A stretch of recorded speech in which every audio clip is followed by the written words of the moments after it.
It is chaos at AC Milan, with numerous dismissals including the coach, and Zlatan Ibrahimović, the only survivor, is putting everything on Xavi Hernández for next season. On the other side, it is a shock in Spain, with Real Madrid players left out of the 2026 World Cup squad. Luis de la Fuente explains himself in a press conference. Welcome to 12th League Daily, the sharp daily roundup of football news. Italy is witnessing the most radical spring clean of the decade within AC Milan's hierarchy. It is a real palace revolution splashed across the front pages of the sports newspapers. La Gazzetta dello Sport's headline sums up the brutality of the move by American owner Redbird. Fury tutti, everyone out. Following the club's painful failure to qualify for next season's Champions League, Jerry Cardinale has decided to cut deep. Within a matter of hours, General Manager Massimiliano Allegri, who lasted just one short season on the bench, Chief Executive Giorgio Fulani, Sporting Director Igli Tare, and Recruitment Chief Geoffrey Moncada have all been officially sacked. An institutional earthquake, described by observers as an unambiguous failure. The only survivor of this chaos is Zlatan Ibrahimović. The Swedish giant, Cardinale's special advisor, has been handed the keys to the operation and full sporting powers to rebuild Milan's identity on fresh foundations. Corriere dello Sport features Zlatan's smiling face above a punchy headline, Ibra vuole Xavi. To replace Allegri and to break once and for all with a style of play seen as too cautious, Ibrahimović wants to install former Barcelona coach Xavi Hernández, who is currently out of work. The goal is clear. Bring in an innovative, attacking, dominant football philosophy, a true Giochista approach. If negotiations with the Catalan coach fall through, the option of Spaniard Andoni Iraola remains under active consideration. He enjoyed an excellent season with Bournemouth, including a historic qualification for the Europa League. He is leaving Bournemouth at the end of the season and is one of the most sought-after coaches in Europe. This mass clear-out is causing major ripples across the rest of Serie A's dugouts. Massimiliano Allegri, barely out of Milan, is already at the center of discussions led by Aurelio De Laurentiis to succeed Antonio Conte at Napoli. He is competing with Vincenzo Italiano, while contacts with Thiago Motta are still ongoing. At Lazio Rome, Corriere and Tuttosport both confirmed the imminent arrival of Gennaro Gattuso at the helm of the Biancoleschi, with a 2-year contract already agreed with President Lotito. At the opposite end of the Milan turmoil, Juventus are playing the card of stability and calm. Tuttosport runs with a contrasting headline, Il Milan caccia tutti, la Juve no. John Elkann has reiterated his full trust in the project led by coach Luciano Spalletti and sporting chief Comolli. The old lady's main shareholder is simply demanding greater synergy, asking Comolli to involve the Italian coach systematically in the strategic decisions of the upcoming summer transfer window in order to build a team with character. In Spain, the sporting press is talking about just one thing, the official announcement of Luis de la Fuente's 26-man squad to represent La Roja at the World Cup this summer, a list that has caused a true cataclysm in the capital. It is something absolutely unprecedented in modern Spanish football history, and the 3 major Iberian newspapers agree on the scale of the event. For the very first time, no Real Madrid player appears in the squad for a major international tournament.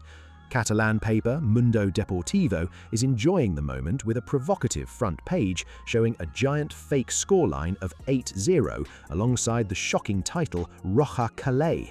The number symbolizes the 8 Barcelona players called up by the coach, in contrast to the nulla presencia merengue. Madrid Daily AS tries to make the best of a bad situation with its main headline, Estos son nuestros poderes, while admitting in a subheading the historic weight of this absence from the White House, which is paying the price for recent poor results, including 2 consecutive trophyless seasons.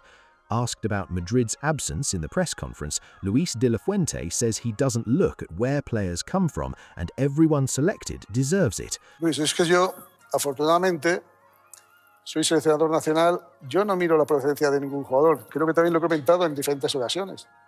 Yo únicamente miro si el jugador tiene la posibilidad de jugar con nosotros. Yo para mí soy jugador de la selección española, del equipo de la selección española. No miro si tiene de un equipo que de otro. Yo no tengo esa mentalidad local o localista que puede tener igual algún aficionado. Y lo que quiero es que estos futbolistas, así como otros, sientan el orgullo de representar a la selección española, a la selección de nuestro país. Alongside the national team news, the sport leads with fiery letters.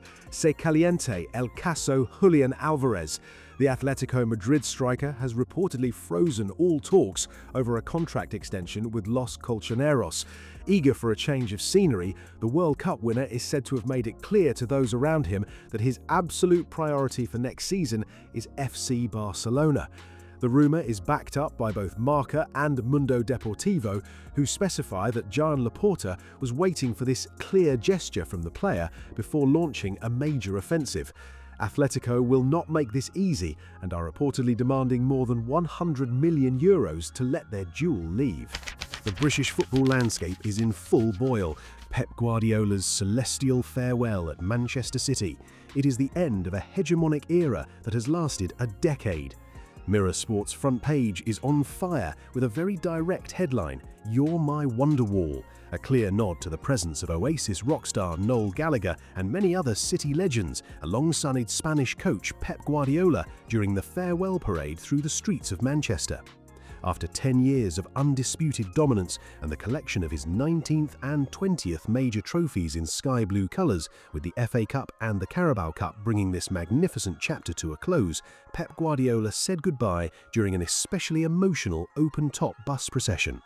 The Daily Telegraph also puts the Catalan coach in the spotlight with a full-page photo showing him applying sunscreen under bright sunshine, under the cheeky headline, "I'll never be a Red." A way for Pep to reaffirm his absolute and eternal loyalty to the citizens' community. The ceremony took a comic turn when Bernardo Silva asked him a question about one of his most famous sayings. The question is, Pep, everyone wants to know, who are you talking to here?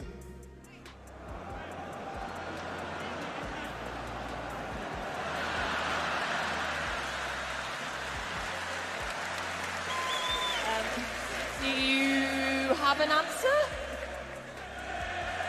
While one legend leaves amid celebration, another is clashing with the current Manchester United generation. The Red Devils captain Bruno Fernandes has strongly hit back at the biting criticism of former midfielder and pundit Roy Keane. Mirror Sport leads with a very aggressive "Bruno blasts liar Keane."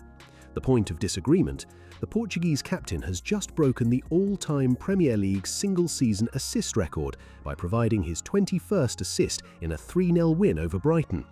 Roy Keane publicly accused him of turning the game into an individual circus and of prioritising personal stats over the club's collective spirit.